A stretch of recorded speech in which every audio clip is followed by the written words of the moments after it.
السلام علیکم۔ میرا آج کا ٹاپک ہوگا کہ ایک صحت مند نوجوان لڑکا روزی اپنا کیوں نہیں کرتا ہے، اور وہ روزگار کرنے میں تکلیفیں برداشت نہیں کرنے کی وجہ سے گھر پہ بیٹھے رہتے ہیں اور بہت سارے چوری ڈکیتیوں میں ملوث ہوتے ہیں۔ تو نوجوان لڑکے نہ کہ اسکول تعلیم پہ توجہ دیتے ہیں اور نہ اپنا روزمرہ زندگی میں جو روزگار ہوتے ہیں، کام ہوتے ہیں، ان سے توجہ دیتے ہیں، اور پھر لاسٹ میں جاتے ہیں یا تو نشئی بنتے ہیں، یا تو جو نا کنڈکٹر ڈرائیور بن جاتے ہیں، یا تو پھر چوریاں ڈکیتیوں میں ملوث ہوتے ہیں۔ تو محنت سے کام کرنا جائز ہے۔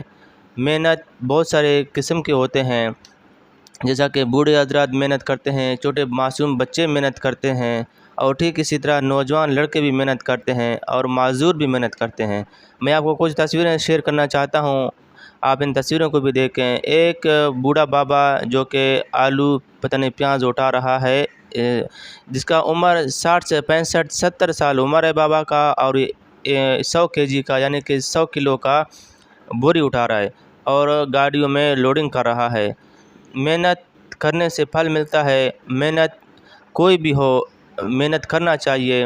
محنت کے بغیر بالکل پیسہ آسمان سے نہیں آتا، روزی رزق آسمان سے نہیں آتا، آسمان سے نہیں ٹپکتا، اس کے لیے محنت کرنا پڑتا ہے، پسینہ بہانا پڑتا ہے، اس کے بعد پھر وہ روزی رزق مل جاتا ہے۔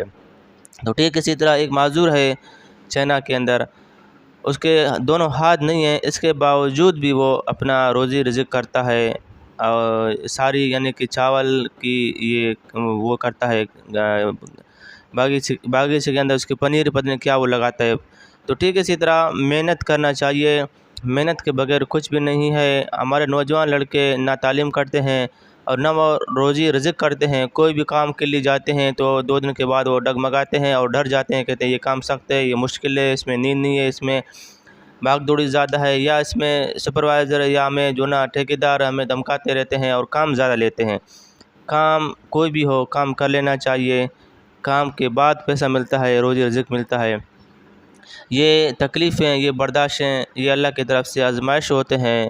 میرا نوجوان لڑکوں سے اپیل ہے کہ برائے مہربانی یا تو تعلیم کیجیے گا سچے دل سے، یا تو دینی تعلیم کیجیے گا، یا تو پھر اپنا محنت سے کام کریں، اور یا تو پھر جو نا یہ چوریاں، یہ ڈکیتیاں، یہ تکلیفیں بالکل چھوڑ دیں۔ تو اس سے جو نا محنت سے پھل ملتا ہے۔ اور مزید معلومات کے لیے آپ مجھے کمنٹس کریں۔ شکریہ، اپنا خیال رکھیے گا۔ اللہ حافظ۔